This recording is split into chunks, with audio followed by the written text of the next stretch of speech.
Subscribe करें हमारे channel परीक्षा जॉब को और साथ ही बेल आइकन को भी दबाएं ताकि जब भी मैं वीडियो डालूं उसका नोटिफिकेशन आपको सबसे पहले मिल सके। सभी परीक्षा को लेकर प्रतिबद्ध है, कटिबद्ध है, वो पीछे नहीं हट रही है। पैटर्न से भी बात समझ जानी चाहिए।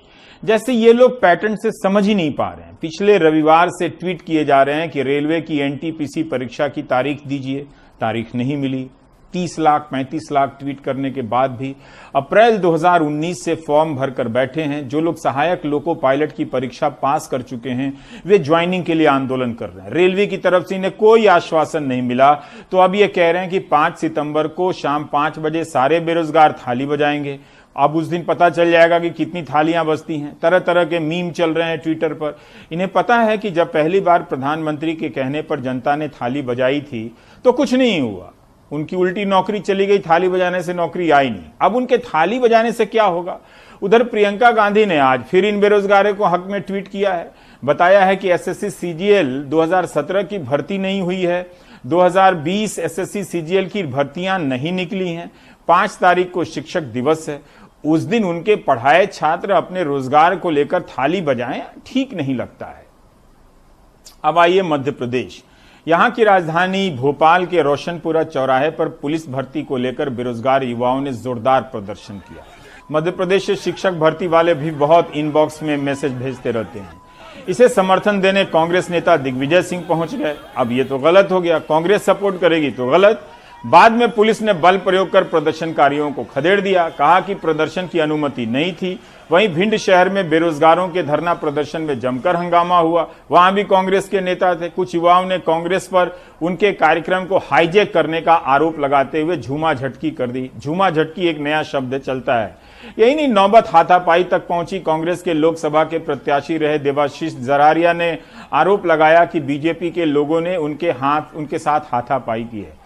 ये जो युवा हैं प्रदर्शन कर रहे हैं वो इस बात को लेकर बहुत सचेत हैं कि उनके प्रदर्शन को किसी भी प्रकार से कांग्रेस प्रायोजित ना लगे।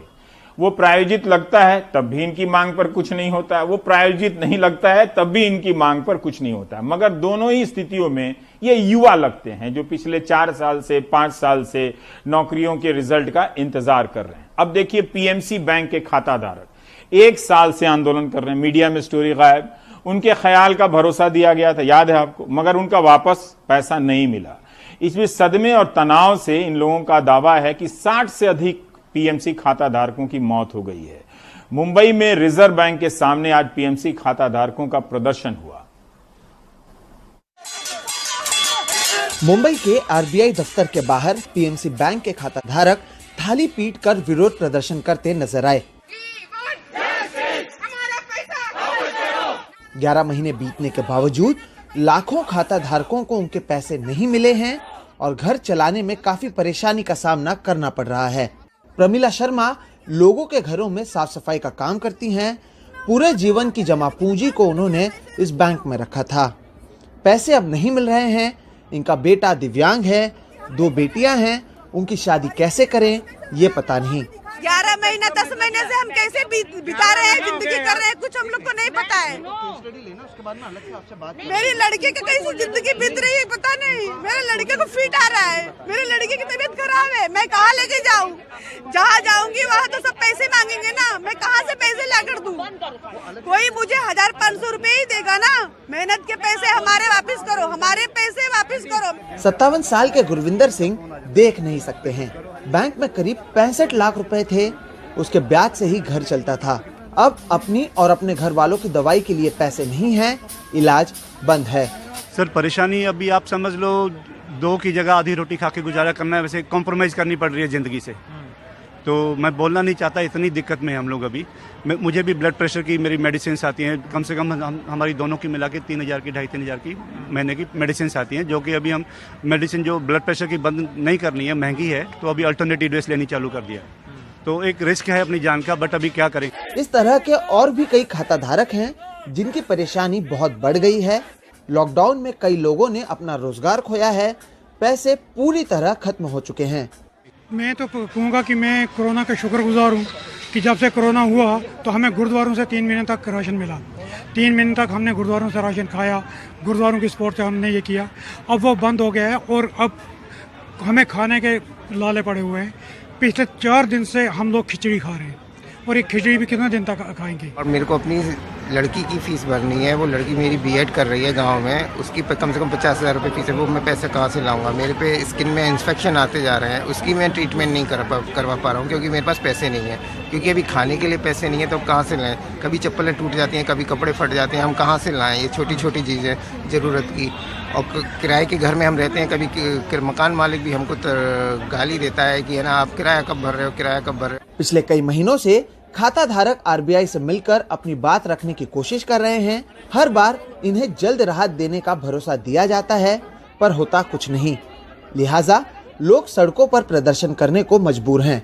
कोरोना काल में प्रशासन लोगों से कहती है कि घर के बाहर ना निकलें, लेकिन उसी प्रशासन और बैंक की कमी की वजह से ये लोग सड़कों पर आकर प्रदर्शन करने को मजबूर हैं। कोरोना काल में वैसे ही लोगों के पास पैसे नहीं हैं। ये वो लोग हैं जिनके पास पैसे जरूर थे, लेकिन प्रशासन और बैंक की नाकामी की वजह से अब इन्हें नहीं पता कि ये क्या करें और इसलिए सड़कों पर आकर प्रदर्शन कर रहे हैं। मुंबई से कैमरा पर्सन प्रवीण जिरोहित के साथ सोहित मिश्रा, एनडीटीवी इंडिया। तो आपने सुना सोहित की इस रिपोर्ट में लोग किस हद तक परेशान हैं। ऐसा लगता है कि नागरिकों की कोई अहमियत नहीं रही, उनकी कोई हैसियत नहीं रही। एक पैटर्न समझिए, इन तस्वीरों को न्यूज चैनलों पर बेवजह अश्लीलता फैलाकर गायब किया जा रहा है ताकि असली जनता जो परेशान है वो ना दिखे। एक जनता है जो साधन संपन्न जनता है, जिसके पैसे बैंक में डूब गए हैं, वो अपना पैसा 1 साल से नहीं ले पा रही है।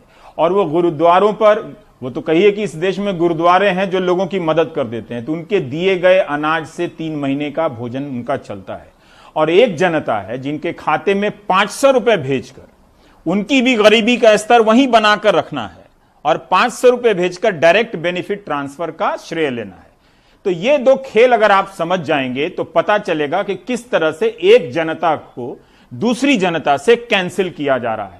और दोनों ही जनता नजर ना आए इसलिए न्यूज चैनलों के जरिए अश्लीलता फैलाई जा रही है। इन चैनलों के जरिए आपके खूबसूरत लोकतंत्र की जो हत्या हुई है वो एक दिन आपको दिखेगी। आज आपको नहीं दिख रही है लेकिन दिखेगी एक दिन। इसीलिए ये सारा खेल हो रहा है कि इस तरह से ये लोग परेशान हैं कि लोगों की अपनी हैसियत देखिए, उनकी जिंदगी देखिए, उनका इकबाल देखिए, उनकी गरिमा देखिए, सब ध्वस्त की जा चुकी है, जबकि उनका ही पैसा बैंक में पड़ा हुआ है। कोई जरा भी मेहनत करता तो उनके पैसे को दिया जा सकता था। यूपी के लखीमपुर खीरी की यह रिपोर्ट हम कैसे बताएं। 19 दिन में यह तीसरी घटना है जब एक बच्ची के साथ बलात्कार के बाद हत्या कर दी गई है। इस मामले में जो आरोपी है, पहले उसकी पत्नी के साथ हत्या की गई। वो बदला लेने के लिए आरोपी के 3 साल की बच्ची के साथ बलात्कार करता है और उसी जगह पर हत्या करता है।